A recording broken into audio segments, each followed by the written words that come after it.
Hey, what's up, guys? How's it going? Welcome back. And I'm here today with a uh-oh, what is this? My bad. Let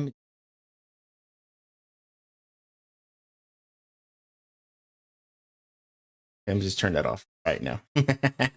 Anyways, how's it going, guys? Welcome back to the channel. And what we're gonna be doing today is we're gonna dive into a little something called if you're Mexican. Damn, this was an old ass video, but I remember watching it with my friends uh around that time. And it's an eye opener, or so to speak. You'll definitely gonna get a dose of yeah, a little zingers about our culture. And it might be surrounded by stereotypes and satire, but you know what, I'm here for it. I'm not offended of it, and I can tell you that probably that 99.9% of these are going to be true. Not all, but most. Okay, most. So let's take a dive into, if you know you're Mexican. I'll link the original video in the chat, or should I put the channel, because I think we're gonna go down. I at least want to cover most of them, because the videos are not that long, but I do want to cover at least to the one, until we get to the one where they're getting to Christmas. There we go.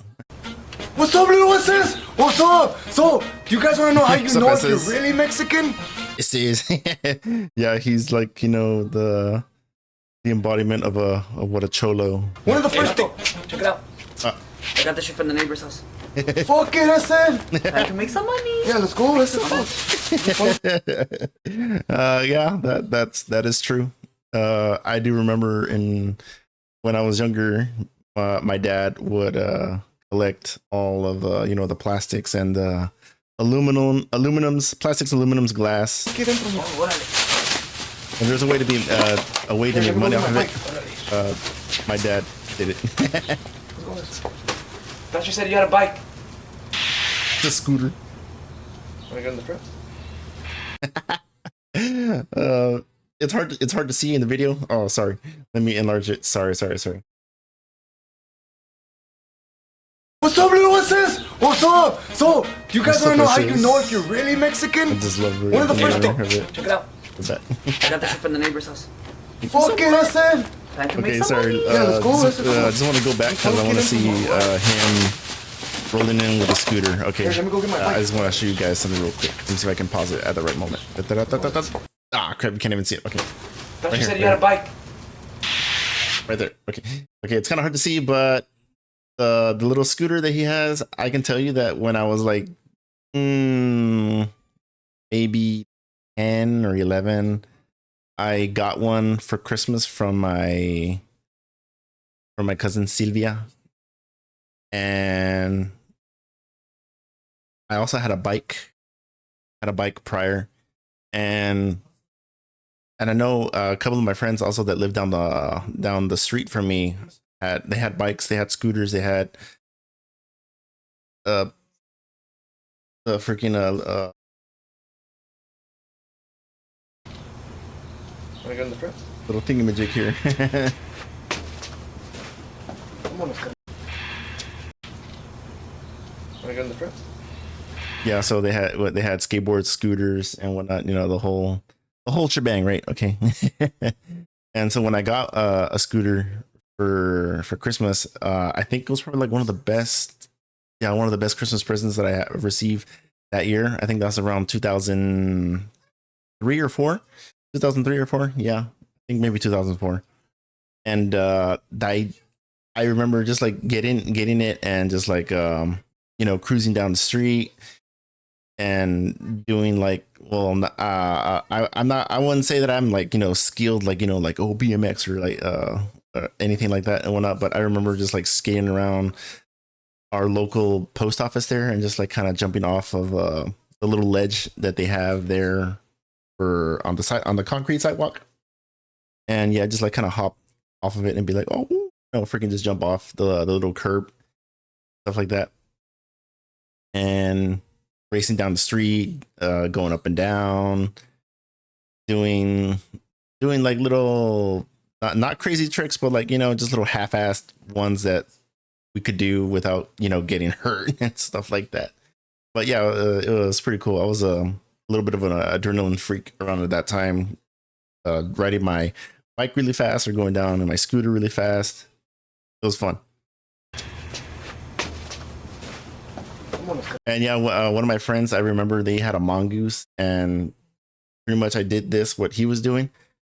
The only thing is that like because I was taller than like the rest of my friends, I had to pretty much like ride in the back instead in the front, because I did try to ride in the front, but because I was like kind of tallish, I would block my friend's view from seeing from where he was going. And so like I was like, dude, let me just hop in the back instead, okay, man? Because if I'm too tall for you in the front, and we're gonna get in a wreck or something. So let's not do that. So yeah, I did do this a couple of times and whatnot. My first time was a little bit scary, but then I got used to it.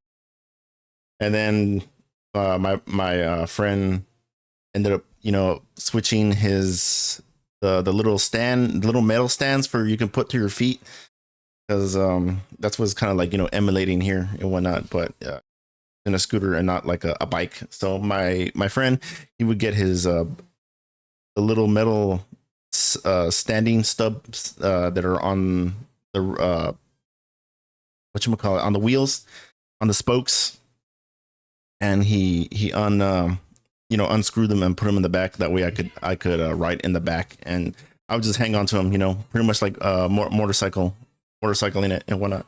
Just like kind of like grab onto his shoulders or just hang onto his shirt and whatnot. And that's what we did. Just kind of cruise around our neighborhood. We're just like go up and down, going to the school. I mean, we freaking went almost everywhere around my neighborhood on my bike, dude. Like, freaking, it was awesome. I miss having a bike. I miss my bike now. Wait a second, bring your pee-pee. You're Mexican. You know you're Mexican if you have a lemon tree in your backyard. Oh, dude.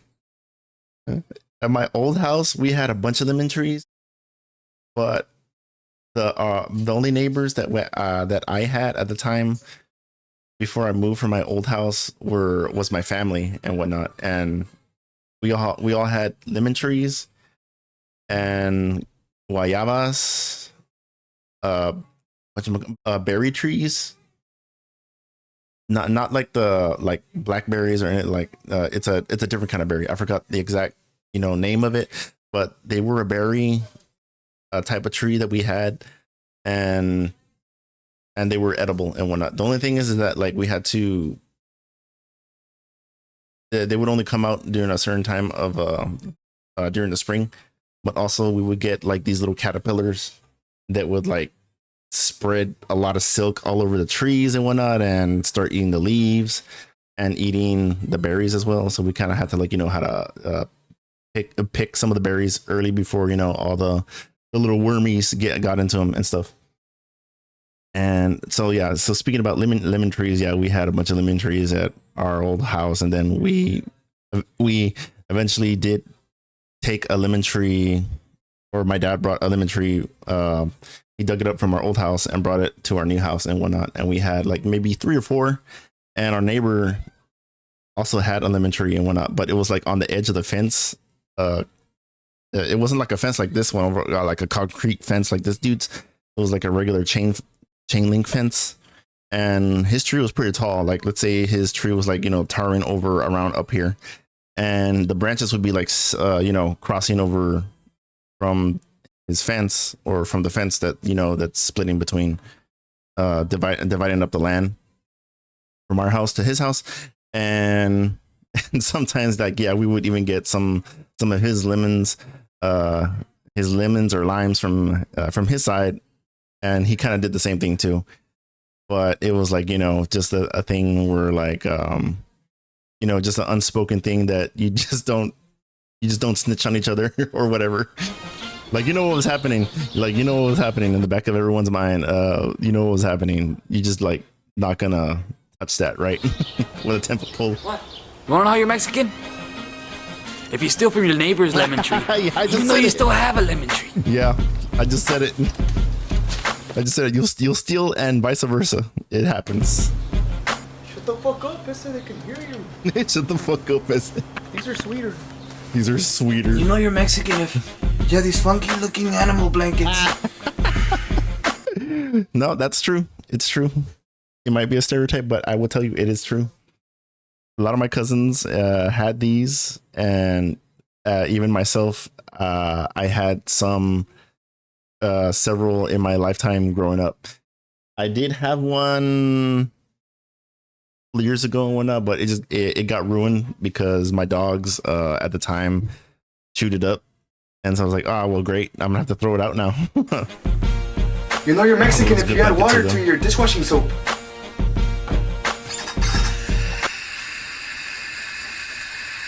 Now, I think I might be wrong about this, but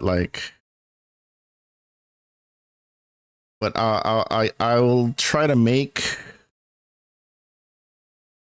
maybe not a claim, but maybe let me try to make a statement or some kind of observation here. I don't know what to call it, but maybe I think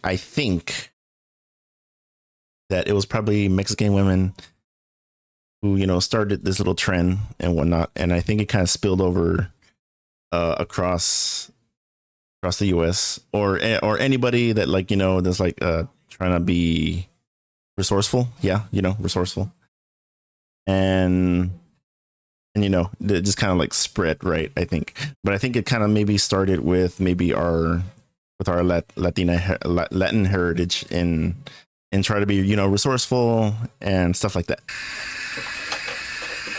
I may be wrong. I think I'm wrong, so don't quote me from this. So, you know, just I'm just probably making a statement or observation or an educated guess, whatever you want to call it. I'm just saying, but I think I want to say that, you know, that maybe us Latinos or us Latinos, you know, probably started this and whatnot. Unless, you know, it predates by someone else. Let me know in the comments then. Now you got more. Yeah, I got more. More bubbles. You know you're Mexican when you're afraid of this sound. Oh, the belt, the cinto. It is known. I'm pretty sure it's known. It's definitely known. But I'm pretty sure also even known in other cultures around the world that, you know, are like this type of way of like parenting and whatnot, that I think I heard or read somewhere that in Asia or in Chinese families that they use they use a feather duster. I'm not sure if that's like 100% accurate or whatnot, but I have read in like older times that the parents would, like, you know, would whip their children with probably like a branch or maybe like a makeshift whip. But I wonder in other cultures, like what else did they use? Okay, so like Latinos, us Latinos are notorious for either using the chancla or the cinto, the belt. Okay, or para que se sepa. This usually happens when us Latin children misbehave and becoming brats and whatnot, and this is pretty much like, you know, the brat corrector.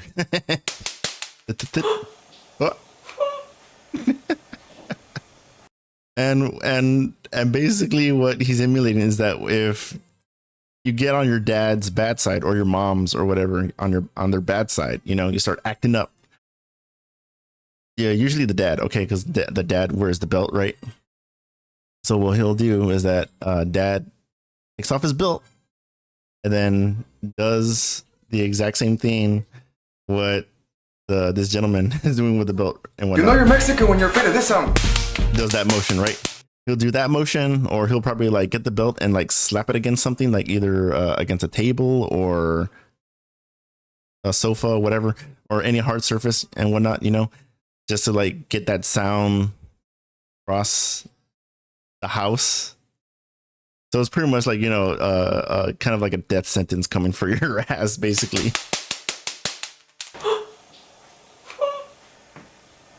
And I have been disciplined, and I do think it worked. I do believe and think it works. Okay. I know some people in the CPS, whatever, might just tend to disagree and whatnot, but if you see TikToks and other social media platforms of children like being out of control and whatnot, I don't know where we're going as a society, but children need to get checked, and they need a good slap to the face. Okay. You know you're Mexicano if your mom collects stuff from Prince's house. Oh. Deja mis cosas, cabrón. Uh-oh. ¿Eh? No estés tocando, pinche güey. Sorry, ma. A ver, ¿dónde está mi cito? No, Shit. Yep, it's true. I will say it is true. My mom has been guilty of this. You know you're Mexican when your parents call you in the bathroom while they're taking a shit. Oh, okay. I don't know. I never experienced this and whatnot, but I can imagine that maybe around in my family and friends that they probably did. To have a serious talk. Uh-oh. Chico, vete al baño, cabrón, que quiero hablar contigo. Uh-oh. Not right now, mom. I gotta No, go. cabrón, no quiero not right now. Quiero Not hablar right contigo ahorita. Métate. Métate, get in Me there. da mierda, ya sé, pero no importa, cabrón. Yo he venido tu mierda por años, cabrón. Yeah. Yeah. It probably goes without saying that a God-fearing woman, and especially in a Latina God-fearing woman, this type of energy, you know, is pretty much brought into, you know, the family and whatnot, because, you know, they're old school, right? Okay, so they're kind of old school, and they probably grew up in similar circumstances and whatnot. So it's not totally out of the box or far-fetched from what's being portrayed here and whatnot. So it's probably true. Not that I've experienced this and whatnot. I'm kind of glad I didn't. But I think it's true and whatnot, because I have been told stories from my friends and family about this sort of, you know, Métete ahorita. Ajá. and I think it's probably also like a bit of a psychological thing too, because in the text a while ago says like, yeah, I know it smells like shit, but I've been cleaning your shit for, you know, since you're a baby or whatever, so I don't give a damn. Yeah, that's the kind of, like I said, that's the kind of energy that Latin parents bring Mira, cabrón. to the table. No se juega con los pipis de hombres. Oh my god. You know you're Mexicano when you buy your house 10 years ago, Oh shit. but it's still under construction. I never experienced this. Thankfully, every house that I lived in was either done, finished. Granted that the house that I last lived in was questionable. And I mean questionable because the foundation was like very like not leveled, because in the kitchen you could definitely see, like, you know, the tiles kind of bending in a way, you know, there would be like this little hill effect and everything, like what the hell happened here? And it's like, oh, the foundation, when they were building it, like they didn't keep it, you know, leveled or straight, you know. And I'm like, what? Like, okay, I don't know how you screw that up, but okay. Excuse me. Yeah, I know. It's fucking scandalous, right? But that's the way I like it, so shut the fuck. You know you're Mexican. It's freaking scandalous. I will tell that I did have a family member in the town where I used to live that they did have a house that they were constructing to be a two-story house, but somewhere around 2001 they stopped, and I think it wasn't until like maybe now present day, or maybe a few years ago, that I think they finally finished it. Yeah, I know. That's fucking scandalous, right? But that's the way I like it, so shut the fuck You know you're Mexican Scandals. when you use napkins when you run out of toilet paper. No, yeah. That is true. And not only that, to add another layer, we'll keep the napkin in the glove compartment or somewhere stowed away in the car as a backup emergency for going to the bathroom, or just in general in case of a spill, you spill something in the car and what have you, right? So we'll have napkins in our glove compartment or somewhere in the car, or even a towel in case of spillage and bathroom breaks and whatever. Excuse me. McDonald's. Save that McDonald's napkin, guys. It's just hilarious, not unfortunate, but just the kind of way we move about in life and society, which definitely gets people like an eye raiser. but this is great. This is funny. Revisiting this stuff, man. It's freaking awesome. I love it. All right, let's go to the next one. Let's check out the next one. I'll link their channel in the description so you guys can go check it out, or I'll probably see if I can at least link the first video. Oh, did I forgot to get the What's up, little? let me copy that. At least the first video. That way I'll leave it in the description so you guys can go ahead and, watch it yourself and just like enjoy it with, without my commentary, but like, we're here just having a good time. Princess, it's your boy Eagle. So, Eagle. you guys think you're Mexican or what? You guys think you're a little Mexican? You ain't Mexican until you know how to do a fucking handstand. I said, check it out. My handstand. Órale, para arriba. Órale. I don't know about a handstand, but I can do a front flip. What the fuck are you doing, pendejo? Shut the fuck up, I said I'm doing a fucking handstand. I said. What the fuck does a handstand have to do with being Mexican? Handstand. Nothing. I said just it's really fucking cool. It's like a fucking, like a arcoiris. Arcoiris means rainbow. Arcoiris means rainbow. It also means ojito and proud. Ojito. Yeah, ojito means gay. Chale. Chale. So what's up, Bessie? You ready for this part 2 if you know Chale. you're Mexican, eh? I think so. It is kind of known, and it is a stereotype, but it is a fact of the matter where these guys, they're emulating the stereotypical cholo, right? Like Hispanic gangbangers, basically. But they're the kind of gangbangers that like don't do shit, but they just talk a lot of smack and maybe get into fights here and there and whatnot, but like nothing like that's like super hardcore compared to like other some of the real hardcore Mexican gangs that are like out around in LA and that are out here in the world, so it's kind of like a caricature and whatnot, but it's rooted in some truth. What are you? I am. Are you? Simón que sí. And yeah, that's kind of the demeanor also, and the way that these individuals will talk and whatnot. Because I definitely had friends in high school growing up that were like just like this and whatnot, and they'll talk just like that and whatnot. Yeah, I think it's hilarious. You guys.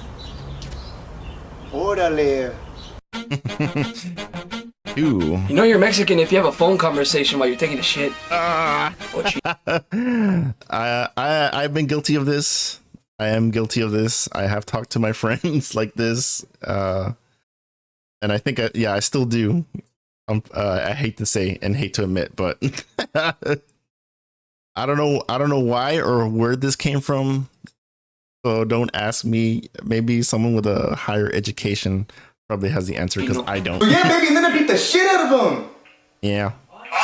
Mera neta. Mira neta. You're taking a shit on a toilet right now? Yeah. No. No. You can't just fall under the fucking echo. No. No. Swear to God, bitch, swear.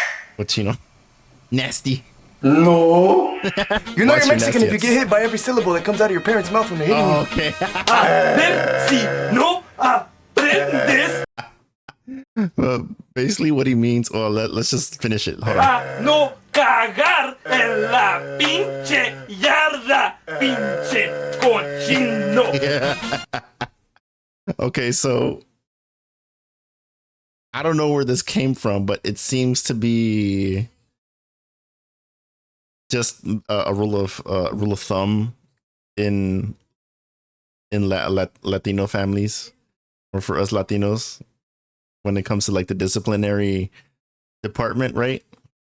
So what was happening in there is that he's getting hit with the belt, right? But as he's getting hit with the belt, he's basically saying, or emphasizing the syllable in the Spanish language. When once he hits, like it hits him, the first syllable comes out, right? Like no, that's a slap right there. At the same time, like it's in cadence, right? It's in sync. So he'll be like no, vas a God. So like it's that rhythm. It's like a rhythm basically.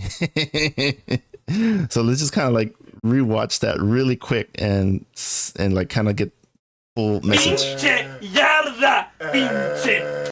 Okay, so he said like yarda when he said ya, that syllable right there. As soon as he says that, he's that's when he spanks him and whatnot. So it's like I said, it's like this weird like rhythm and cadence, like beating on a drum and singing. It's almost like singing, yeah, and it's almost instrumental. It's just that kind of rhythm or cadence, whichever term you want to use. No, but it's pretty much the idea. And why do they do that? Is to get the message across. Okay, it's to get the message across. You know you're Mexican if your water park is in your front lawn. That's it. Yeah, a pool or a manguera, a water hose is pretty much the water park for us and whatnot. And it is true because I have played with my own manguera when I was young, and just getting wet, putting my swim trunks on and just like just playing with the water and whatnot basically. Yeah, get it. Slide. And not only that, out myself, because I used to live out in the countryside, I would, whenever it would rain, I would go play out in the rain and get down and dirty. And when I mean get down and dirty, I mean like rolling around in the mud, make mud pies, get mud, and just like throw it at my brothers or my cousins, and just like have a good old like mud fight basically and whatnot. Yeah, we're kind of rough. Okay, we played rough. Rainbow. You're Mexican if you think every Asian is Chinese. Oh shit. Who the fuck is that Chinese? I'm not gonna speak on it because I never in my life have I thought that or whatever. I'm not sure how true that is, okay, because one, growing up, I don't think I saw my first Asian person up until like maybe high school. Okay. And that's because like there were foreign exchange student program. I do remember in my high school there was like one girl that was Korean, and my speech teacher had two foreign exchange students from Japan. I believe their name was Yuta, and I forgot the other guy's name, but I do remember him hanging out with him. Kind of had him, hang out with me and my group at the time. And yeah, my speech teacher was like, housing them or hosting them, for the program, the foreign exchange program, basically. They're pretty cool dudes. Wonder what they're up to now. He's dude over there. Actually, Cholo guys, I'm Thai. Like from Thailand. Wink. Hey, I don't speak Chinese. Oh my What's god. Chinito saying? I don't know. No. Hey, what's the capital of Thailand? Oh no, don't do it. What? Bang dick. You know you're Mexican. Damn. To my male viewers, have you ever had a friend do that to you, and just like when they did that, they pretty much like knock the wind out of you? I don't know what it is or how that happens, because I don't know how, like, the medical pathology of how like that affects your diaphragm and whatever, and just get the wind knocked out of you. But I do remember that like I had some cousins that did that to me and whatnot, and just like I found myself on my knees and just like trying to breathe and whatnot. And I'm like, like, you know, like what the fuck? The wind just get knocked out of me, dude, because of that. And if you have that drunk uncle that always wants to come and talk to you, Not that it, you know, this is like a man versus woman type of thing and whatnot, but like they each their own. We both men and women got their problems and whatnot. And one of them was, you know, that little action that just like happened right here. He's like, you know, hey, what's the capital of Thailand? What? Bangdik! right there, born there, born right there, just getting tapped and whatnot. Can if you hit a dude right on the money, you pretty much bring him down just like that, because it has happened to me before, and I have done that to some of my friends and cousins. Always wants to come and talk to you about stupid shit. About stupid shit. Wait. Always wants to come and talk to that drunk uncle that always wants to come and talk to you. Oh, okay. Bangdik! Ooh. You know you're Mexican if you have that drunk uncle that always wants to come and talk to you No. about stupid shit. Yeah. I want to talk to you. What's up, Theo? Yeah. Oh God. There's one in every family. Okay, I will tell you that. There's one in every family, and in mine, it's a couple. And my dad. This is my kind of like my dad right there. Hey, have you been drinking? Cállate. The fuck? Except I don't think he doesn't talk about stupid shit. He talks about serious stuff when he gets chatty. When he gets chatty. I just want to talk to you. Let me tell you something. All right, hurry up. Okay. Hurry the fuck up. Okay. Oh God. Theo, wake up! Oh, órale. No se juegue con los pipis Oh God. de hombres. Peace. Extend my mine is fine. Please, do me. You know you're Mexican if you're afraid of el cucuy. Es cabrón. Cállate, ma. ¿Dónde vas? I'm gonna do what I want, alright? I'm a fucking cholo. I can do whatever. cholo. Fuck you. ¿A dónde vas, mijo? ¿Eh? Oh no. El cucuy te va a agarrar. El cucuy. Ma, ¿por qué me tienes que decir eso? Okay. This right here is urban legend. Okay. El Cucuy is roughly translated in English as the boogeyman. Okay. And in every culture, there's a boogeyman. Okay. Right. In our Hispanic culture, Mexican Hispanic culture, it's called El Cucuy. And it's basically this entity / monster that, you know, lives in the dark and will get you if you don't act a certain way, or, you know, it's basically used as for Hispanic families as a cautionary tale of, you know, in case we misbehave. So it's just like another layer of another factored layer when it comes to like disciplinary stuff and whatnot. And so our parents will say like, hey, the cuckoo's gonna get you, the boogeyman's gonna get you. They'll use that whenever you're you know, are misbehaving. Sorry, yeah, when you're misbehaving. Sí. Yeah. Pinche Winnie. My parents never said that, but I have heard my other family members, like my aunts and uncles, say that to my cousins and whatnot. You know you're Mexican if You get hit by the following things. Oh. That was the tortilla. He slapped him with the tortilla. That's freaking good, dude. That's hilarious. Oh man, I'm having a good time. This is freaking awesome. Rewatching these. God, it's been a long time since I've freaking seen these videos. Holy shit, dude. And yeah, these came out like 14 years ago, basically. Like, holy shit. Can't believe it's been that long. Tacos. Vicente. Okay. Vicente Fernandez, right? That's what they say. Tacos. Vicente Fernandez. Yeah. Stolen Social Securities. If you know these things, órale, you're Mexican. Social Securities, If yeah. you don't, then you're in luck. Because it's another edition of You Know You're Mexican F. Parte 3. Yes. Cornflakes. Yeah, I've done that. I've done that before growing up when I had cornflakes. Yeah, and not frosted flakes. I basically just got table sugar and just poured it in the freaking bowl. Just did it like that. What are you doing? Frosted flakes.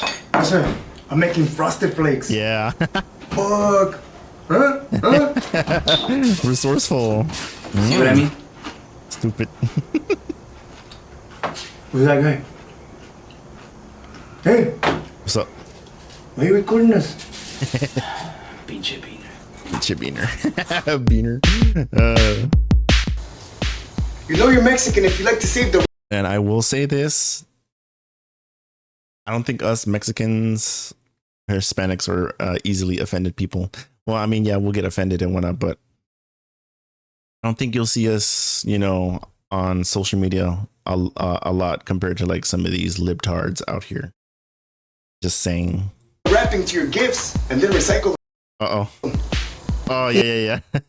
When it comes to like birthdays and whatnot, what he basically means, like when it comes to birthdays, when you get like the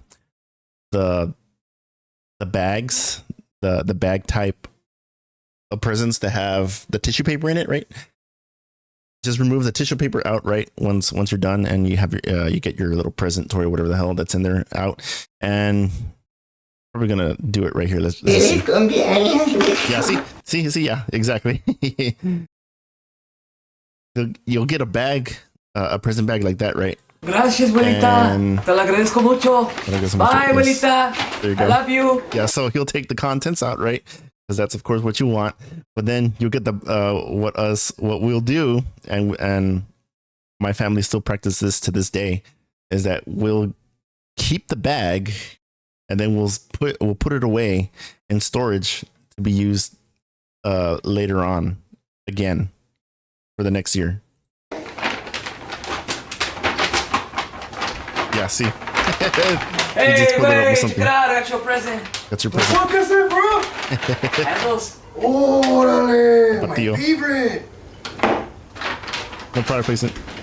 Yeah, and the cycle continues. Just take the bag. It's almost getting. You're almost getting like a gift, and then fuck, how do you say it? You know, it's in the back of your mind, right? The freaking present, the gift, and whatnot. The packaging, right? It's gonna be in the back of your mind and whatnot. So yeah, so it's just pretty much a domino effect. His grandmother gave him the present. Now he saved the wrapping, and now he filled it up with a present to give to his buddy, and then now his buddy is gonna do the same damn thing, right? Inception, right? You know you're Mexican if you store all your pots in the oven. No, yeah. My family does do this. My family. I don't know about the rest of my my other family members out there, but I can imagine that some of them do practice this. If not pots and pans, they'll definitely keep you know, like some of the baking pans in there, instead of like, you know, like the saucepans and the circle ones and whatnot. So, you know, we'll definitely use the storage space within the oven itself. With recycled oil. That's some good shit right there. Okay, unfortunately, well, I think my mom had see, my mom, my aunts. Yeah, ooh, excuse me. I had to burp. My mom did practice this when I was younger. Up until like now, present day, she doesn't, because she's trying to be healthy. She's on a health craze now. She has been for the past 4 some years. And so like, yeah, she doesn't practice this sort of, you know, thing anymore, having oil in the pots and pans and whatnot. But I think in, you know, restaurants that it's kind of like a bit of a common practice to season your pans and whatnot, especially if you're using cast iron and whatnot. This is just like, that's like kind of cooking 101. Got like chilaquiles, chorizo, Mm-hmm. bunch of flavors all mixed Yeah. up in one. Give me all that shit. Bunch of flavors. You got it, ese. Mom! Yeah, it's funny because like that's the stereotype, because like the man doesn't know how to cook and the woman is usually the one that cooks and whatnot. But now, you know, these days the goalposts is kind of shifting and whatnot, and now everyone pretty much knows how to cook. It's honestly not that hard though, but it's just like a societal thing. Times change, you know, times change. And that's how progression usually works, okay? You have to let it happen naturally. You can't just force it, okay? You know you're Mexican if you walk outside your house without a shirt. Especially us Hispanics, we are very conservative type people, because we're predominantly, especially where I live in Texas, South Texas, in the Valley, RGV 956. What's up?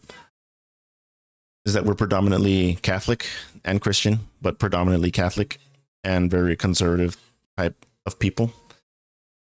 And, you know, almost any other culture out there that, you know, holds family in such high regard, you know, is gonna pretty much be that way and whatnot.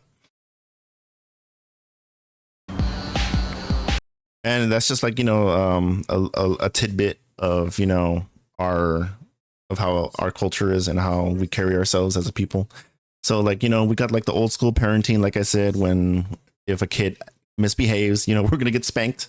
We get spanked. Okay. It's not of course because today, ever since, like, you know, today people are so damn soft and so butthurt about everything today, is that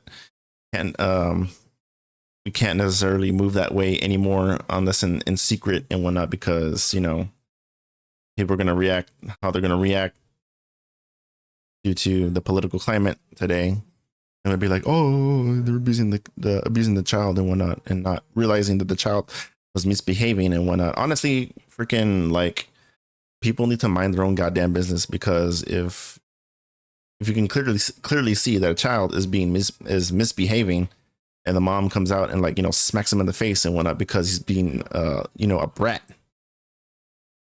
I mean, I've seen it. I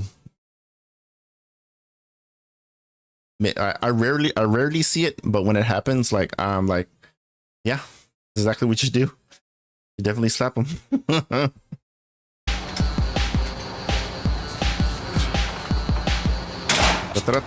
Ruka!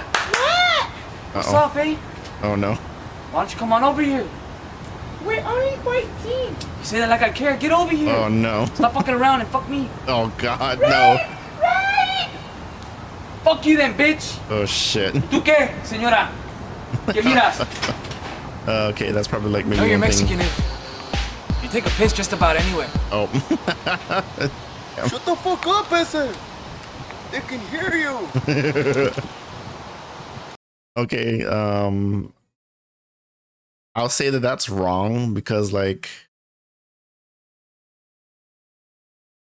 granted, if you live out in the countryside and, you know, especially in the neighborhood that I live in, even though it's a little bit like kind of suburbish or whatnot, kind of like our version of the suburbs and whatnot. Everyone pretty much here in my area has an acre. Most is probably an acre and a half. A house that's a little bit down from where I live, but average is like, yeah, everyone here has just about an acre of land on the property, right? And, you know, if they have parties and whatnot, and, you know, people are drinking and whatnot, they'll walk into the dark or behind a bush so no one can, you know, see them and whatnot, and, you know, do their business. And I think, and yeah, I think, you know, that the practice now is that, like, we're trying to be as non-revealing as possible, you know, to not get into trouble, obviously, you know, for public indecency or public exposure, whatever the hell you want to call it.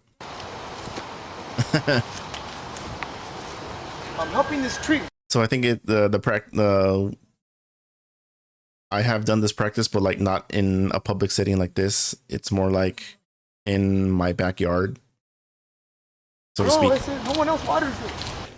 You know, but it's because my house now has, like, a lot of foliage, and that's because my dad has, over the course of time, planted a bunch of trees and helped them grow.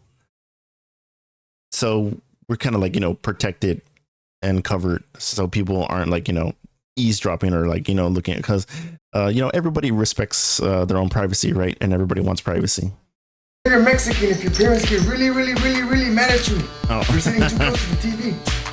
Yeah, my parents have done that to me, and unfortunately I didn't listen, and Now I'm wearing glasses.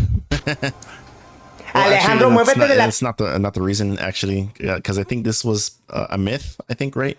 I think it's a myth, but only reason why I'm wearing why I wear glasses now is because when I was 7, I had an accident at a clothing store because I had ran into a coat hanger or one of those fixtures, you know, that one of those metal things that holds the clothes, right? And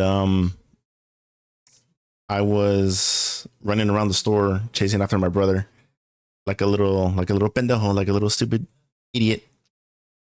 And I ran into this metal arm that was like sticking out, but I couldn't see it and whatnot because these things are made out of metal and it's like has a bit of a camouflage effect. You can't even fucking see it. So I ended up just like running into it and pretty much gave myself a freaking black eye.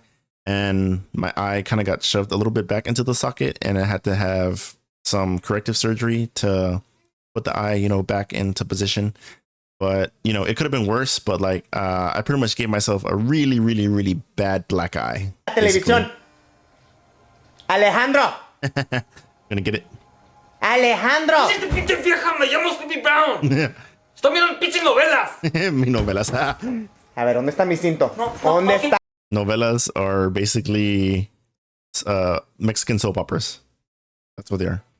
And they're honestly probably better than American soap operas, I have to say. Mi cinto, pinche cabrón, güey. You know you're Mexican when your parents try to scare you with "Te va a llevar ese hombre." Oh, okay. Yeah. Like I said a while ago, where they were involving the boogeyman, el cucuy, right? Instead of that, the parents will probably to give it even because this has a deal with like a little bit of like a reality thing and whatnot, because parents I think ended up starting using this because el cucuy eventually will lose its grip, you know, because as children get older, a little bit more older and whatnot, they'll, you know, of course, get a little bit smarter and wiser and whatnot and start thinking like, okay, yeah, Santa doesn't exist, blah, blah, blah, doesn't exist, blah, blah, blah. El cucuy is freaking, you know, hogwash. So then what I think will happen, because I think that's exactly what happened to me, but my parents never used el cucuy, but instead they did use that line, te va a llevar ese hombre, that man's going to take you, that person's going to take you, that man's going to take you if you don't behave. And you know, it's just like adds a different layer of fear and whatnot, because like it's physical, because she'll be pointing to him and whatnot to, you know, said man over here, right? And then it because you can see it and like, you know, you kind of believe it in a way and whatnot, because you're still at that age where you believe your parents, whatever your parents tell you, right? Just about. And because there's honestly, you know, a physical person right there and whatnot, and that you don't know him, and especially that you've been taught in school like not to trust strangers because of kidnappings and blah blah blah blah. It just, you know, adds fuel to the fire, basically. Mom, can you give me? No empieces, cabrón. Ya vámonos, ya. You see, this is typical, because I have been guilty of this and whatnot, being spoiled and whatnot. Like I would ask my parents, like, Dad, I want this or whatnot, and I'll just start throwing a fit and whatnot. And then my parents would just say, "You see that man? He's gonna take you. Te va a llevar ese hombre. Se no te sepas." You know, that's what my parents say. If you don't freaking calm down, or you know, you don't shape up, that man's gonna freaking take you. You know, you better stop your shit. ¿Cómo? ¿Qué dijiste? What'd you say? No. ¿No? No. Ah, ok. No. Te va a llevar ese hombre. Te va a llevar ese hombre, ¿eh? Te va a llevar ese hombre. Nope. Nope. Fuck off. That's right, bitch. See, Mom, he didn't even touch me. Well, you're Mexican if you start gossiping in Spanish around non-Spanish speaking speakers. Ah, yeah. Mm-hmm. I've seen this throughout my my entire 34 years of life. Well, sorry, not 34. Let's say 20 years of life. As old enough that I can understand speech.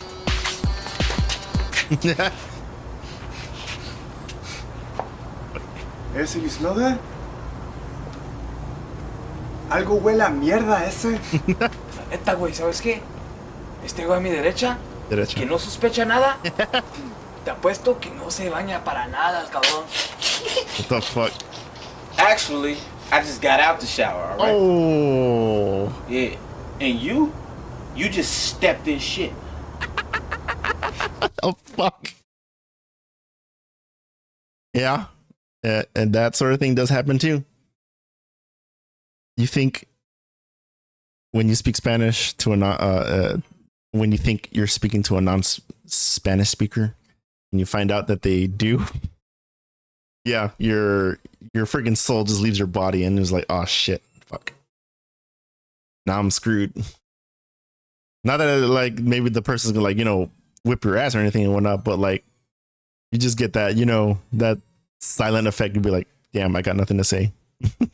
I basically just put myself in my own place, basically. Yeah, that's right. Stinking ass. Stinking I ass learned how to speak ninja. Spanish. Is Aunt Jemima related to you? Jemima related to you? I'll just go. I'll just go. Yeah, I'm out of here. I probably couldn't keep a straight face if they said that to me too. Oh shit, that's funny, dude. Oh god. Oh. Oh my god. Oh, I'm tearing up. That was fucking hilarious. That was fucking funny. Jemima related to you. Oh my god. Holy shit. Oh, I don't know how that one got me that bad. I'm tearing up. Oh, that was funny. That's so freaking funny, dude. Okay, let's go to the next one. Mi intento de este video no es ofrenda a nadie. I know how to speak Spanish, guys, but as to read it, I have difficulties. Okay, sorry, because I had ADHD and dyslexia back in the day and whatnot, and whatever. Bite me. Nuestra hacer mexicana soy arreglos de su mexicano. Well, you know, I think basically what he's trying to say, I think here is that like his intention was not to offend. It's just that you know, there's some it's satire, but as we all know in comedy and satire, that it's rooted in truth, right? So we just already went over this earlier on in the video. So it's no different. It's no different, and it's same energy, you know. Un abrazo grande. Espero que los disfrutan. Okay. That's what it says. Anyways, my bad. Órale, canales. What's up? Canalillas. Andale. Welcome to another edition of I Another see. Mexican F, Part 4. Part 4. Ooh. Oh, I know how to count. You spin it, and you can see the little guy on the inside. Rico, quit playing with your Happy Meal toy and eat your chicken nuggets. And don't tell me what to do. Uh-oh. I'm a man. Uh-oh. Look at it, this is so cute. Eat your chicken nuggets. I didn't buy this shit for nothing. Yeah. Yeah, that's that's like a thing that also happens, because I have done that before, and also my cousins and friends have been guilty of this. They said that this sort of thing has happened at least, you know, once or a couple of times within their lifetime. And I have been guilty of this several times and whatnot, where I wanted a Happy Meal, but I only wanted because I wanted the toy that was being advertised in the commercial, right? So like, say Pokemon or Power Rangers or whatever the hell, you know, that's that was, you know, all the rage back in the 90s that I want. I would say like, Mom, can I get a Happy Meal? I want a Happy Meal and whatnot, so I can get the toy, right? And so once I get the toy, I'll just be playing with the toy and I won't even bother eating my burger or my chicken nuggets or French fries or whatever. And then my parents will say, eat your damn food. I didn't buy this for nothing. If you only wanted the toy, I would have just waited until like, you know, my next payday and I would have got you the damn toy and whatnot. But you're not going to freaking like, you know, have me buy this for nothing and whatever, right? Because my parents didn't necessarily grow up with, you know, having full bellies and whatnot, because food was a bit of a scarcity for them growing up, and whatever they could eat, they, you know, That's what they had. They didn't have, you know, a lot of money back in the day, so you know, the diet, or you know, the average plate, you know, for poor families and whatnot was like, you know, very a meager feast, and basically.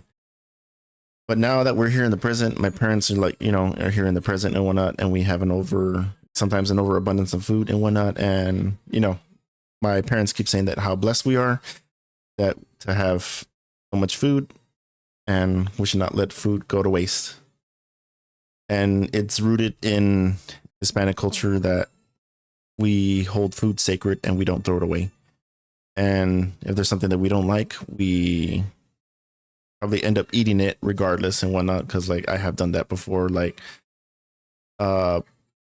let's say like one thing that I can't eat. It's a Mexican staple is nopales, cactus. What they'll do is that they'll get cactus and chop it up, you know, and they'll saute it and make like a sauce out of it. And it's kind of like, you know, I guess the best way to say that it's like squash, you know, that would be, you know, like the veggie for some Mexican dishes and whatnot. And myself, I don't really like it because it's I just don't like the texture, and it's like really slimy, and I kind of have like a gag reflex that only certain things that'll, you know, activate it. For example, monkey see, monkey puke. If I see puke or I see someone puke, it's domino effect for me, unfortunately. So I have to fight it off, close my eyes, look away, you know, to get away from that, so I don't, you know, puke and whatever. When it comes to the cactus, nopales, I can't eat it because it's just slimy, and the texture just like, you know, activates my gag reflex and whatnot. But I do remember one time where I did go over to Mexico to see my extended family over there, and they served nopales as one of the side dishes for dinner, because let me say they gave me black beans, rice, chicken, and nopales. And I was like, you know, kind of gawking at the nopales and whatnot, being like, I don't want to whatnot. But my mom just gives me this look and whatnot because we were visiting a family member and whatnot. And she was just looking at me, was like, you know, kind of giving me that look, basically saying that like, you're gonna eat that, okay? You're gonna eat that, and you better like it, okay? And it's like, okay, no protests, and even through all my gag reflex and whatnot that I did not like it, and to my protest, I ended up eating it, and somehow I don't know how, you know, my gag reflex didn't activate, but you know, I managed to get out of that unscathed. Thank God. You're not my dad, I said. Sorry Don't for the talk to me like that. for the long discussion there, guys, but I'm just like trying to just giving you insight of, you know, this little situation and whatnot, and that, you know, that this kind of situation right here kind of happens. It happens on a daily with, you know, across the board, right? But there are different, you know, different cultures, different families of different ethnicities handle the situation and whatnot.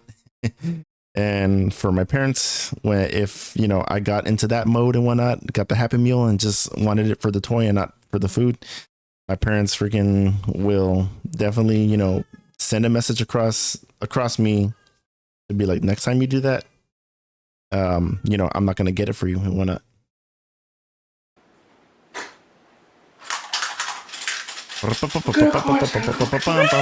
Yep. Yep, that'll happen. The parents will either take away the toy, or they'll just get it, throw it out of the car and whatnot, and be like, yeah, you're not gonna give me that energy, boy. You're gonna learn. You're about to learn you right now. Yeah. Despite your protests. Cholo, what? Slap. Oh. Let's get out of here, Spirit. Cholo, run. Spirit. Cholo, run. You better run. No, there it is. There it goes. I'm gonna get you. You know you're Mexican if...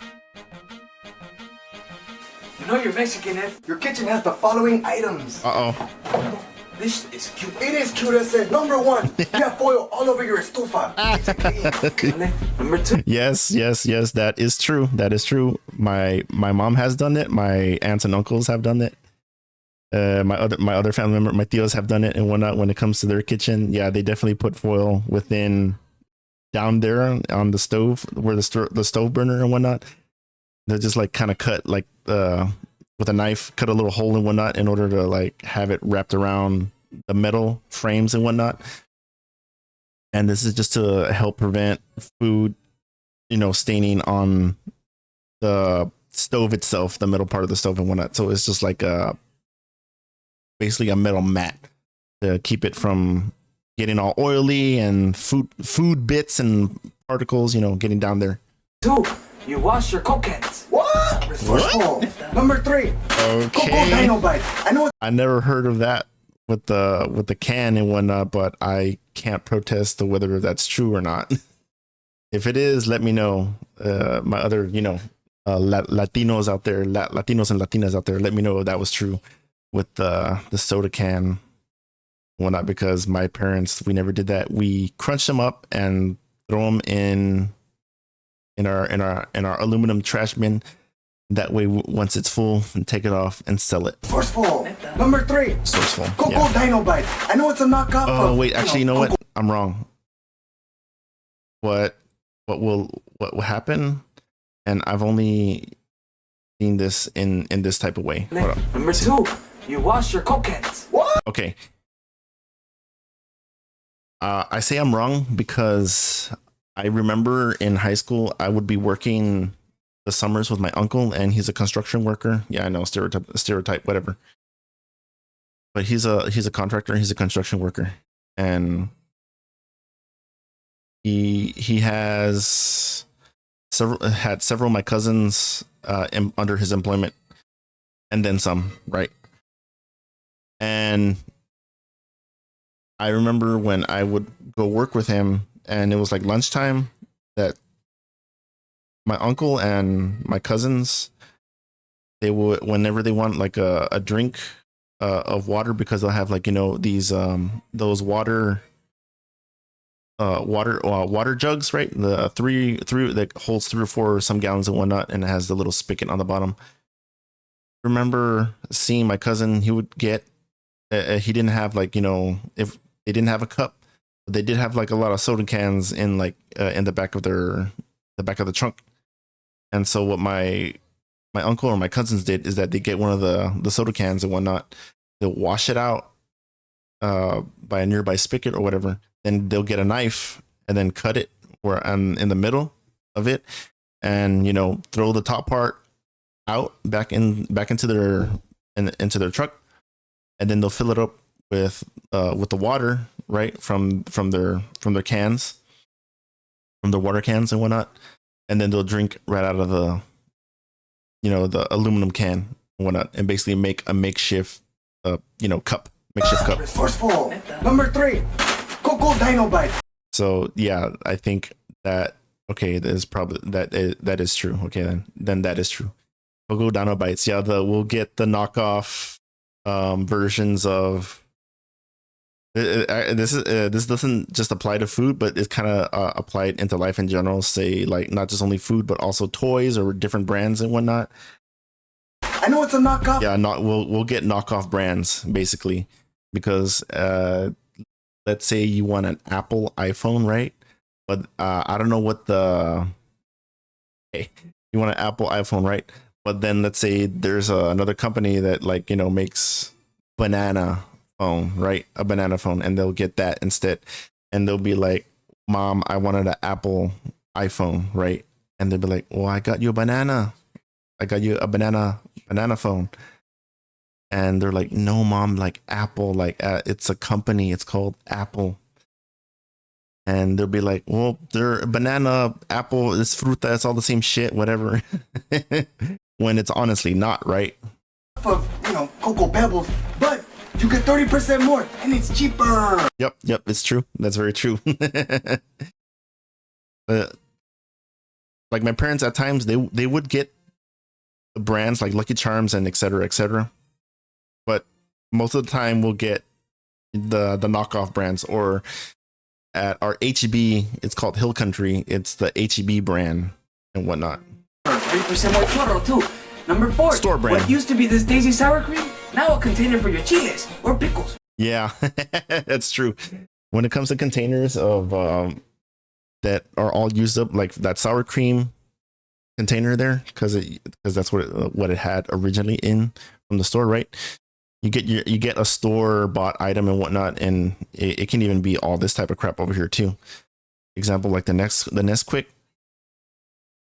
Once it's all the Nesquik is gone, what my parents will do, and other like-minded individuals or like-minded Hispanics, is that they'll get it, remove the little thing here, right, and sometimes they'll get a marker and maybe label it sometimes and whatnot. Or if not, they'll just like, let everybody know, like, hey, don't mess with this. This has chile. This has something in it that it's not Nesquik. So don't go, around in there to, think to get what you think you're going to get, because you're not. It's just part of being, goddamn, dude, got freaking hiccups and burps.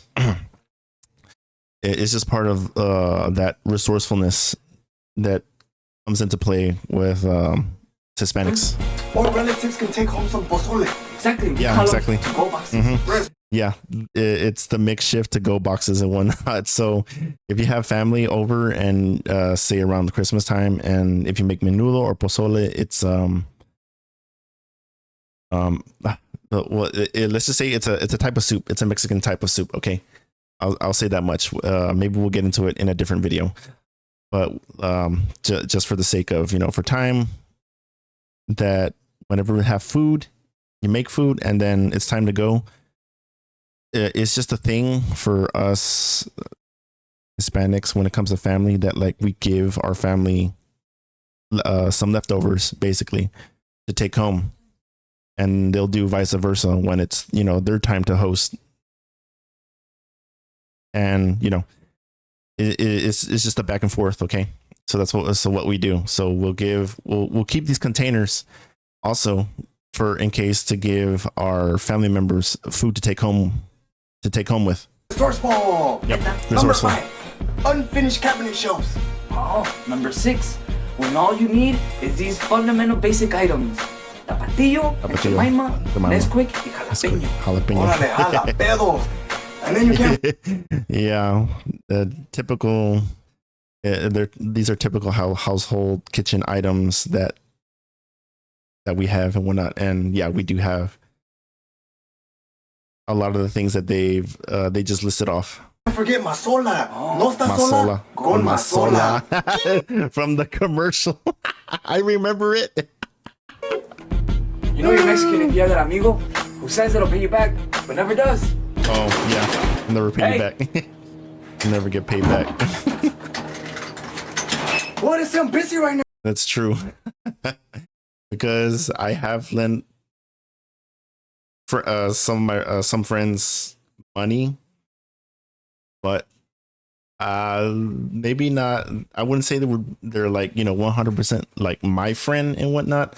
They'll just be like acquaintances and whatnot, and you'll lend them money, and then you still see them every once in a while here and there and whatever.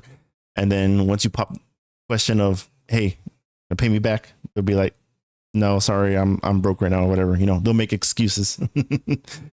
But somehow you see them with like an iPhone or like something flashy and expensive, be like, you have money for that, but you don't have money to fucking pay me back. Like, okay, I get it. No. Oh, you have my money for my Happy Meal that I bought you yesterday? Yeah. Oh, Dad. Nah, I don't got the money right now. I got the money right now. And I'm a little busy. I'll get back tomorrow, all right? Come on, bacon. You'll never get paid back by that person. Let's see if the Leva's here. Hey, Diego! Same day with same clothes. What? Where's my money, faggot? Where's my money? Son of a bitch. Where could he be? Not even here. He's hiding. Told you.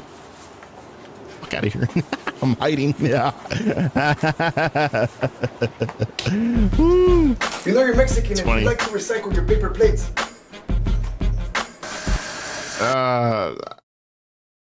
My mom never did this. She did it with the styrofoam stuff, but now, present day, she starts to do that and whatnot. And I hate to say it, but this practice is kind of dumb and whatnot. And to my Latino Hispanic families out there, stop doing this. It's a paper plate, okay? Whatever that was on that paper plate is gonna be there and it's gonna fester. Okay, throw it away for the love of God. And especially if when it comes to styrofoam stuff and whatnot, and you put it in the microwave and it starts to burn off and whatnot, no, throw that shit away. Okay, you're just poisoning your body doing that crap. Don't do it. Resourceful. Yeah, resourceful, my ass. Bing, bang, boom. It's also nasty, dude. Estás listo for the next party. It's really nasty. I don't like it. Make the pozole. Make the pozole. You know you're Mexican if you say, this is my last one, when you're talking about beer. Yeah, that's true. Daddy's home. Uh-oh. Daddy's home to stay. I love you. ¡Viejo! ¡Ya para tu borrachera! ¡Ni madre, pinche vieja! Yeah. Yeah, that's true. That's true. Just about almost every weekend I go hang out with my friends. They don't live that far from me, but either on Friday night or Saturday night they'll invite me over and say, hey, we're gonna hang out and freaking drink and jam out and whatnot. And so we'll be jamming out and whatnot and drinking and whatnot. And just usually when it's like, you know, kind of time for them to kind of leave, because they usually start to take off like around at 1, 12 or 1 in the morning. Okay, it's like 12 a.m. or 1 o'clock in the morning, and they'll be like, okay, yeah.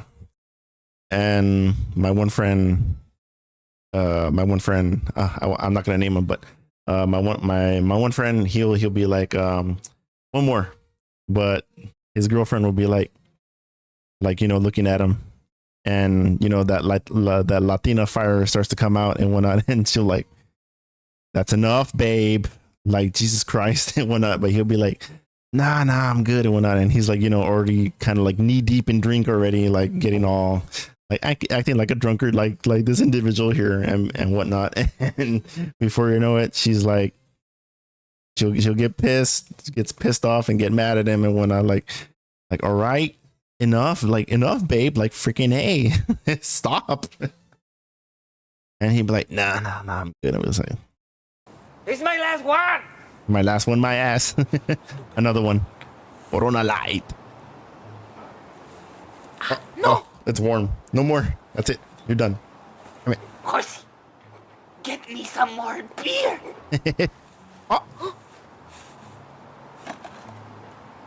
Corona Light. All right. If you guys have never had Corona Light, it's pretty good. Okay, it's actually pretty good. Last one. Last one. You know you're Mexican if Or you have Dos a paisita Equis. friend that looks white and it's more paisita than Actually, you know what?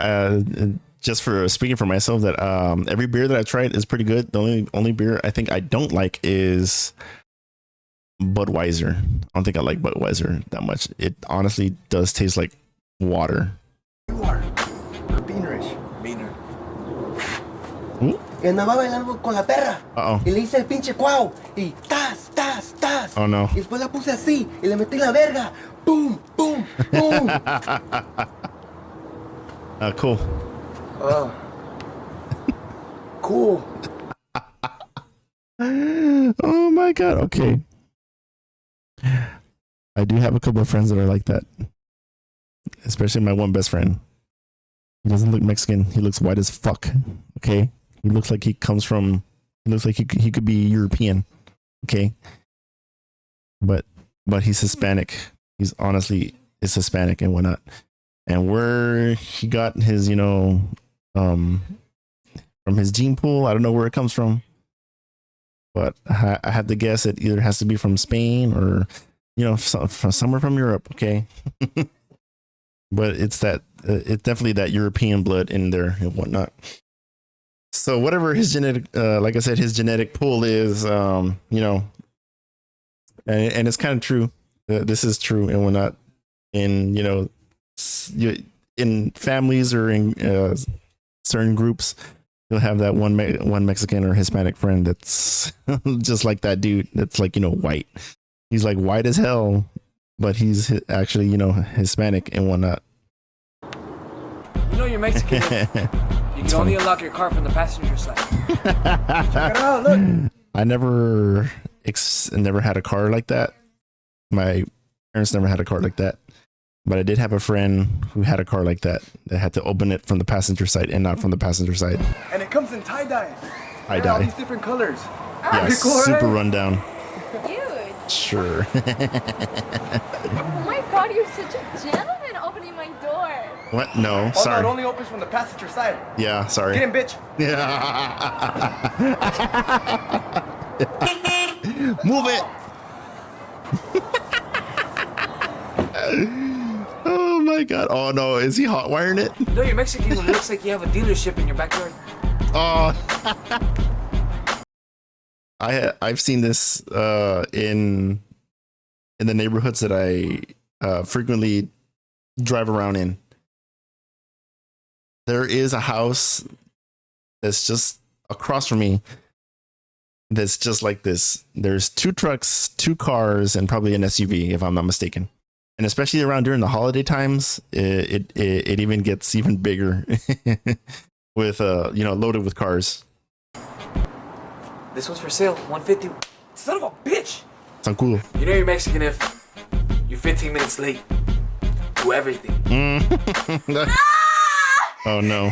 Tragos de Oh shit. Mexico. Tragos. Bueno. Bueno. Cabron, where are you? I'm gonna have your baby. What? Mom? Pendejo, you come here right now. What? Oh. Oh shit. Okay, I'll be there. I'll be there in 15 minutes. Yeah, sure. We're crowning. Looks like you're dilated 69 inches. 69. Take a little nap. Right. Didn't make it. Oh shit. Uh-oh. What I miss? What was so damn important and you had to call me? The baby. Your son was born. That's what was important. Oh, you had the baby! Oh, look. That looks like bacon. Who's bacon? You had sex with bacon. Uh-oh. Just leave. Leave. Vete a la verga. Nadie te quiere aquí. Vete para allá. Eres puerca. Eres puerca. Your favorite part. Badass. Love it. Woo, that's great. Oh, yes, finally. Okay, the Christmas special edition is right there. Okay, let's get it. Let's get it with this one, guys, and then that'll be it. We'll call it there. Okay. Let's just get it. Okay. Let's just finish that. Oops. Oh no. Oh, it's in the queue. Oh, okay. Been queued up. Ego. All right, let's get it. Let's sit down with it. Christmas edition. I wanted a puppy. And all my viewers out there, guys. I hope you. I just want to say this before I forget. Sorry, as soon as possible. That I hope you guys have happy holidays, and I hope your Christmas goes well. In case I forget to say this, so I'm gonna say it right now. Happy holidays. Hope you guys are enjoying your December month so far and whatnot, and I hope it's filled with festivities, lots of food, good food, cake, candy, all that good stuff. Okay, all the goodies, right? And I hope you get what you get for Christmas, and if you don't, hey, don't sweat it. Okay. I don't think you'll be able to and whatnot because times are tough these days and whatnot, as we know how the economy is and whatnot. But just giving you guys my 2 cents of just stay level-headed, stay humble. Okay. If you get to spend time with your family and whatnot, and have food, have cake, games, so on and so on, with good company, good people, that's probably all you need. And there's nothing better. Okay. But to each their own. I hope you get what you wish for. maybe be a little bit humble and, you know, enjoy. Hope you guys enjoy. Oh, puppy. That's my holiday message to you guys. Okay. What are you doing, Thank you. dog? Nothing. No one can be looking at your presents. All right, let's finish this. Your mom's gonna get mad. And feature Santa Claus too. She's gonna hear Gonna you. get mad. So she'll come out or something? Yeah, shut up. Hey, looking at the present. Oh shit. What's that like? What? Look what this is in. Looking at the present. Órale, we're doing it. You know you're Mexican, eh? Parte 5. What? Yeah. Oh yeah, Christmas edition, right? Yeah. Órale. Ooh. ¿Qué están haciendo con los regalos? Don't make me get over there, CP Brown. Yeah. Get over here, son. Santa said a suck it, Mom. What? Uh-huh. Oh, you made me draw my top Ramon. Top ramen. Top ramen. Top ramen. Dun, dun, dun. Da, da, da, da, da, da, da, da. You know you're Mexican? If all year long you leave your Christmas lights on. Yeah. So you can Yeah. save some time. Yeah, my family has been guilty of this several times. Not gonna lie, and even some of our neighbors or in our neighborhood, other neighbors down the road, and so far other in the vicinities here, other houses around here have done that and whatnot, and you even see it. But sometimes they'll like take off, let's say maybe like the non-colorful ones, and probably like leave just like the LED white neutral light ones. They'll probably leave those on and whatnot, just for atmosphere-ish and whatnot. Mijo. Mijo. Ow, what? Can you decorate the house with the Christmas lights? What are you talking about, Ma? They've been decorated. What? Estúpida. Yeah. Like there'll definitely be, you know, those type of Hispanics and whatnot. They're just like, I just don't want to deal with that, you know, putting the stuff away. So I'm just gonna leave it there, right? And if they don't work, then I'll take them off then and there if they're not working anymore, and just replace them, right? That's the mentality basically. You know you're Mexican if you put limon and tapatio on just about everything. Okay, I'm not much of a chile person, but I will put, you know, lemon in not everything, on certain, you know, Mexican dishes like our Mexican soup, like caldo de res, caldo de pollo, beef Mexican stew, or Mexican chicken stew. Make sure I get that right. Almost freaking got into a tongue twister with that one.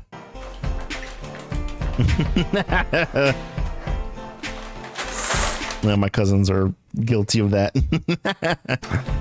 I love hot Cheetos though. I do love hot Cheetos, but I'll just take them from the bag. I don't need to add anything more to them, except maybe lemon, in case I didn't get to find, you know, the lemon flavored type. Oh yeah.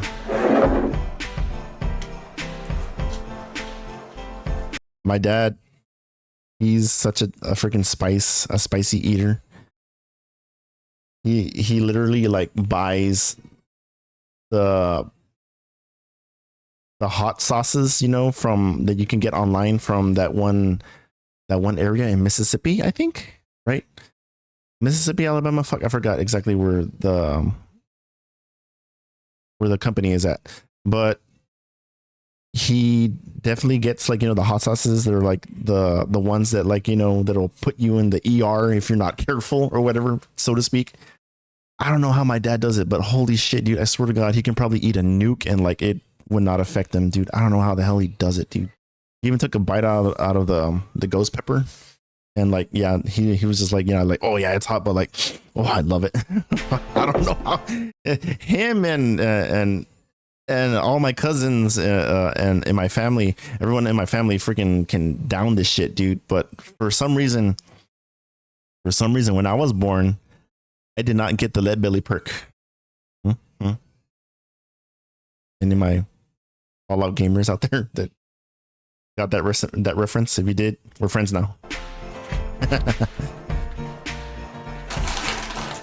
And for like the ramen, the noodle ramen cup and whatnot, I'll definitely, if it's the chicken flavored, I'll definitely get like a lime and squeeze in there and add a little salt and maybe some MSG in there. But that's the far extent that I'll do when it comes to being making it, Mexican and whatnot. I won't add, hot sauce and whatnot because, like I said, I was born without the lead belly perk, and it just does nasty stuff to my insides, and it will lead. And if I do go through with it, I'll definitely leave your toilet a mess. Okay. Yeah. Unfortunately, spicy food is not kind to me. The only level of spiciness that I can probably take is like maybe within the realms of a jalapeno, and then some, maybe. But anything higher than that, like once we get into like maybe habanero territory or whatever, like, dude, no. I'm just gonna fucking I'm just gonna die, dude. Just no. But my dad can definitely get a habanero, eat that shit whole, and be like, oh, eats like a damn berry, dude. I don't freaking know how. Oh man, it's crazy.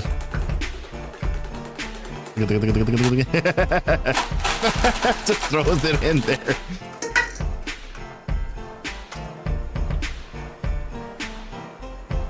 But yeah, say like Mexican snacks and candies. They do have, this type of they're in that realm because they have they try to have chili powder, lime, and it's like a combination of like a sweet, spicy, sour, tangy, and it does, like that stuff, like I actually like, I don't mind that stuff because it's not super powerful, so I do like the Mexican candies, like the tamarindo or the stuff like that. I do love that stuff. Or even like the Mexican lollipops, the ones that look like the shape of a watermelon that has chili powder all over it. I like those. They're actually not that bad. No, no. No, that's a little cringe, dude. Like, nah, that's like some white people shit. I don't know. I'm sorry, but like, I don't know what that is. I hate it. Man.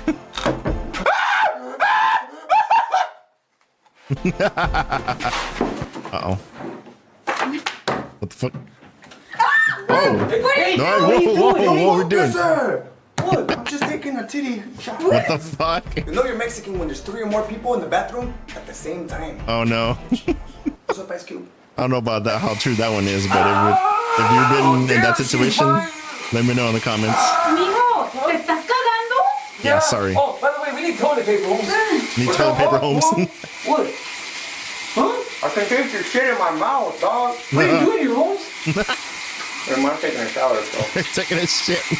Whatever, just don't look like, hey! Hey, this Go on. The hell out of here. Come with me! You know you're Mexican if all you have to unwrap is tamales. It's funny. It's a joke. But at times, sometimes it is true.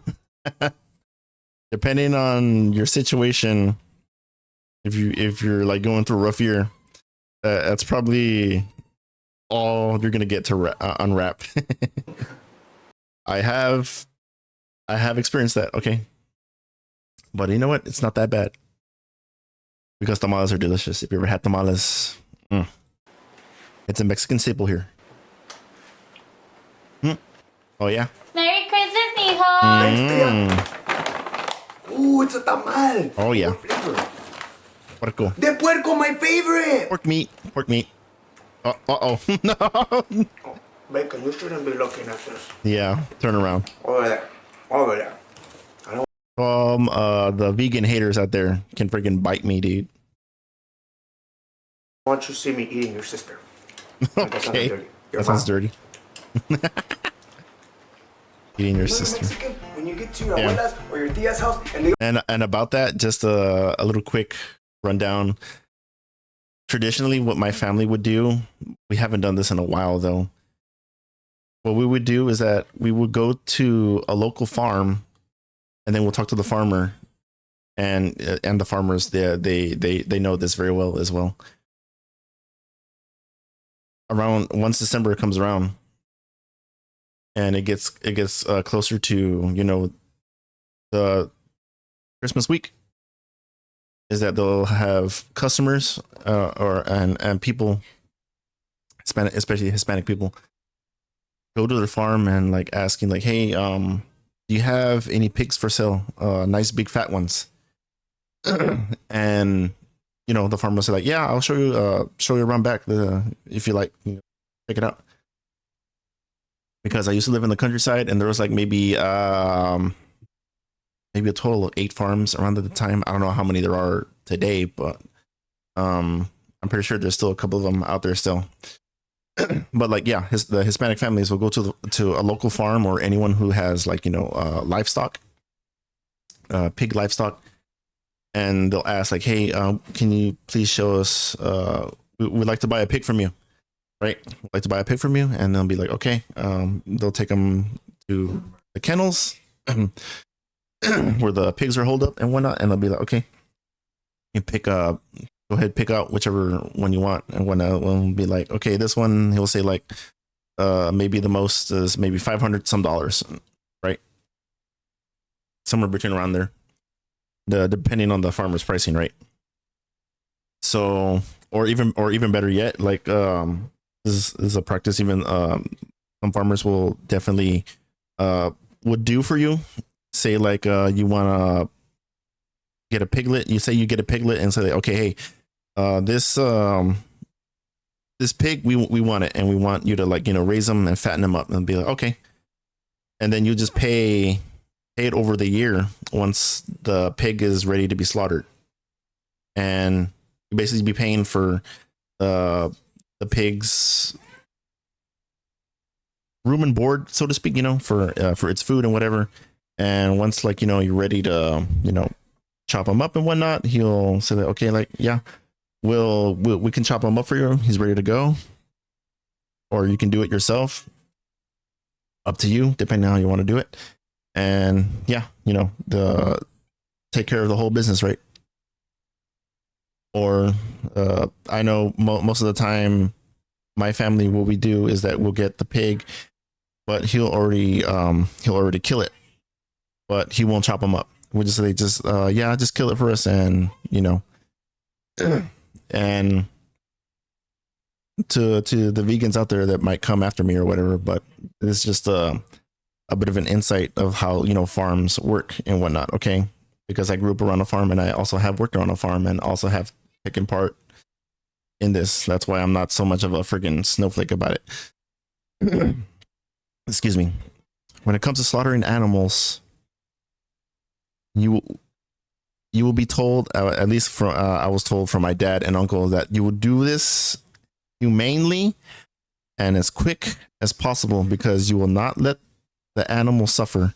You let it suffer, I'm gonna hurt you, okay? Because the incentive is that like you're not gonna be no weirdo about it, okay?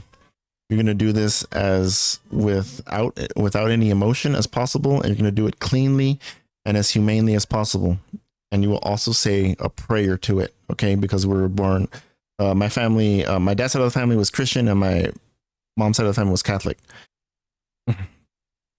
And I don't know if other Hispanic families do this and whatnot, but I can say that we do this, is that we say a prayer to God, our Lord and Savior, and Jesus, and all that.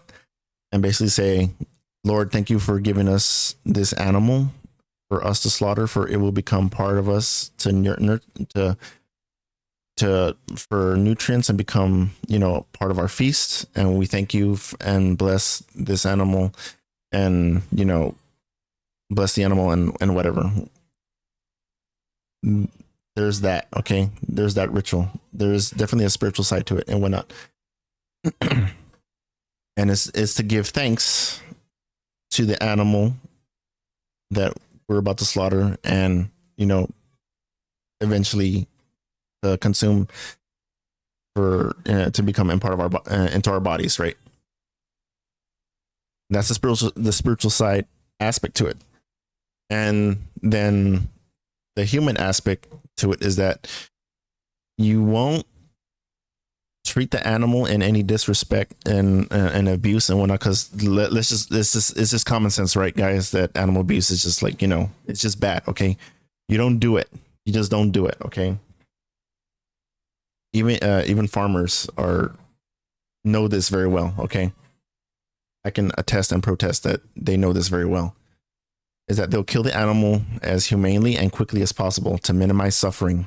Okay, because that's the last thing you ever want to do, and the last thing you ever want to, kind of be known for is hurting an animal and letting it suffer.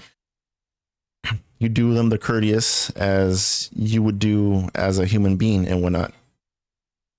If a situation like that were to ever arise and whatnot, put them out of their misery and don't, fall into that line, because there's definitely a fine line in, where you're walking, and you better walk the straight and narrow when it comes to, this kind of practice and whatnot. And I know that, the food industry, and especially like, for livestock and whatnot, has become industrialized, where that aspect has, been kind of taken out, which is a little bit unfortunate and whatnot. But I can say for independent farmers, they still at least keep like a good level head, humbling, spiritual effect. At least that's what I want. I like to believe and hope that sort of thing is still practiced. And if not, and if you're a farmer, please practice that. Or if you know a farmer, please, let them know, and insight about it, to be like, hey dude, like if you're a spiritual man or a Christian man or whatever, definitely practice that and whatnot, because I know the spiritual factor kind of gets out of it and whatnot. And I think that's all I have to say about that. We offer you food and you say, oh, but okay, to kind of go back around, backpedal and whatnot. Okay, I know I talked about like how how the animal is slaughtered. Okay, so for me, for instance, my family, we would get the pig, right? And most of the time it won't be chopped up. It'll just be like just the whole pig and whatnot, and it'll be wrapped up and put in the back of my dad's truck, and we'll take it home. And the whole slaughtering business happens pretty much at my house, in my backyard and whatnot. So my dad, who will have the pig, and all my family members will be in the garage and start chopping it up, basically, and whatnot. Drain all the the excrement from its guts and whatnot, and clean them out as good as possible, because the pig intestines is consumed. Nothing from an animal will go to waste usually. Okay, 100%. Well, maybe not 100%. I know there's maybe some stuff like, say, like its reproductive organs. Yeah, like we probably won't touch that. We'll probably give it to our dogs, or some of the stray cats that wander around in my neighborhood, or have what you will, whatever that's like in the back of my where I used to live. Oops, I bet. Excuse me. And yeah, that's what happened. That's what happened. And so to make tamales is that we'll get pig meat, usually from the head or from another part of the pig, but it's usually the cabeza, the head, right? We'll get the meat from that, and get the meat for to make carnitas. I think it's usually mostly around like around the torso area. And yeah, you can definitely make pork rinds out of it and whatnot. It's not that hard. My dad has done it. He had like a big disc of a cast iron frying pan thing, right? And he'll put like all the the pork meat from, I think I want to say, like from the torso area and whatnot, like from the rump, so to speak, and put the oil in there and then fry it up and then make a sauce, and we'll make something called asado. It's a Mexican dish with that's primarily made of pork meat and a chili sauce, red chili sauce. It's not that spicy actually, but you can if you like it that way. I do like it a little bit spicy, in like in the realm of like the jalapeno right there. like that kind of spicy, and it's freaking good. It's definitely good. It looks very red, but that's because of the red chili that we use to make the sauce gives it that kind of color. Say no, but they still give you that shit. Oh, that's another practice that happens within Mexican families. Say you go to your aunt's house, right? You go to your aunt's house, and you know you get there, you sit down and whatnot, and then they ask you like, "Hey, mijo, are you hungry?" And you're like, "No, I already ate," because this has happened to me before. Like I usually eat before sometimes going to my aunts and uncles and whatnot because like it's just for a visit, and I don't expect to, you know, be there. Well, we'll be there long, but not too long. So like I'll pretty much eat I'll eat a good meal before getting to my aunts or uncles' houses or whatever to visit family. But that was me younger.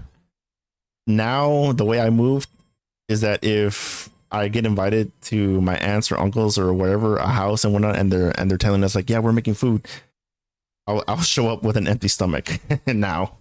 But back then, it's funny how, you know, things work and things change. That like back then, I would, before going to my aunts and uncles, I would go with a full belly, and I tell my aunts or my uncles that like, you know, I'm not hungry, no, or yeah, ya comí, I already ate, ya me comí tía, and they'll be like, no, hombre, acómate. They'll set a plate right in front of me and whatnot, and they were like, no, because me, my younger self, I was a skinny ass kid, dude. I was nothing but bone. I was a twig. Okay, back then I was a freaking twig. It wasn't until like in my 20s that I started, you know, of course, putting on muscle and a little bit of weight and whatnot. But that, you know, that's just the way it goes and whatnot. And I ate healthy. I had a fast metabolism. I ate healthy. I also ate good. Went to the gym, etc., etc. But what he's talking about here is just a common practice of what happens within Mexican families. Hola, tía. Mijo, ¿quieres comer? No, I don't wanna. No, I don't wanna. Not hungry. Cállate y come. Ah. Parece calavera. Yep, my aunts and uncles will say the same damn thing. Like, you look like a twig. That's bien flaco. You're very skinny. Eat up. Except the thing is that, like, unfortunately, because it wasn't the information age that it is today, that we have, you know, all these things factoring into, like, you know, in gaining weight and losing weight and whatever, that our parents didn't necessarily, you know, care about that too much and whatever. And in Hispanic families, there are some, you know, some obesity and whatnot, but it usually has to do a bit with genetics and whatnot. And it is known in our demographic that we have high risk of diabetes and whatnot. And it's because of this practice that happens here and whatnot, which is honestly, you know, it's not good. You know you're Mexican if your parents always try to get away with giving you knockoff gifts. Stupid puppy. Yeah, like I said earlier on, where they were talking about the cereal, the Dino Bites, where it was a knockoff of the Rice Krispies. It's the same damn thing, man. Same goddamn thing. Not even real. Oh, Thank shit. cabrón. Thanks, tío. Merry Christmas. Merry Christmas. Oh, mira nomás. Es un Power Ranger, mijo. Mira. No, it's not. It's totally something else. It's metal. What does it say? Metal horse? Unos Power Rangers es una chingadera. ¿Qué? Pues dame para atrás. No. I hate this shit. Cabrón. Oh, mira mi princesa tan linda, quiere su regalito. Isn't it linda? My shit. What the fuck is this? Es Barbie, No, mija. you dice beauty. Pues está en español, pendejita. Mouse smack. Mouse smack is a sound that that is known within Hispanic people, that will smack their lips and go make this noise. It's like this, right? It's like a popping noise, and it's usually a gesture of like, it's basically saying that, like, oh, you're don't be dumb or don't be so ungrateful, whatever, you know. It's like a sarcastic type of thing, basically. So let's just go back and hear that. Beauty. Pues está en español. It was very faint, but you can barely hear it. He just went, and was like, but after, you know, did the whole smack, the mouth noise thing, then started to perceive saying that I don't know how to, basically saying I don't know how to speak English. Okay, I just thought it was the same thing. Okay, basically. Oh, pendejita. What the fuck? I can't fit into this shit. I'm a size 12. Look. Aquí tienes, mijo. Thanks, mommy. Es un Xbox.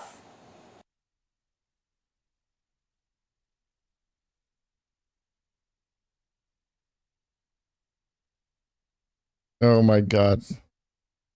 Okay. Oh my god. That has happened. That happened to me once. And it also happened to a friend of mine. Oh my god. That's hilarious. An Xbox. Why are you so stupid? Yeah, it's basically they get a box and it's empty and just put a big old X on it with marker. ¿Qué? Get a Megazord. Megazord. No. No. Malagradecido. Ungrateful, malagradecido. Like a bitch. Oh my god. Toma, mocoso. Thanks, Dad. The fuck is this shit? ¿Qué? ¿Qué no querías computadora de Apple? Oh my god. This isn't. It's stupid, but you guys don't realize or know that that's pretty much the mentality when it comes to your to our parents, our Hispanic parents. Okay, that's just unfortunate that, you know, it's like this. Okay, and unfortunately they just don't know any better. Okay. ¿Qué dices, hijo de tu madre? ¿Dónde está mi pinche cinto? I hit them all. Hijo de tu madre, vieja, agárrame el pinche cinto. Gotta be pinchecito. Oh my god. What's up? I hope you guys enjoyed that video. Oh, that's great. Don't forget to subscribe. Sleepy Brown, he has his own channel called Mijito Lex. He does drunk Mijito uncle Lex. videos, so subscribe Mijito right above X. his head. Subscribe to Jency J for more boobies. I mean more Jency. What? No. Sorry. No. And then I also got a new channel where I'm teaching some shit. Just check it out. It's up here, new channel. But don't forget to subscribe also to this channel, Oh, Super man. Ego channel.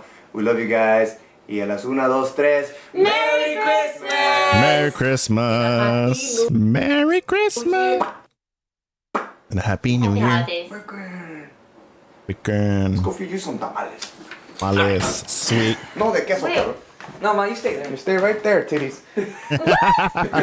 Stay there, titties. Ah, that's funny.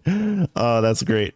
I haven't, man, it's been a while since I've seen their channel, but I remember back in the day, I freaking like watched the fuck out of their videos, dude. It's super hilarious.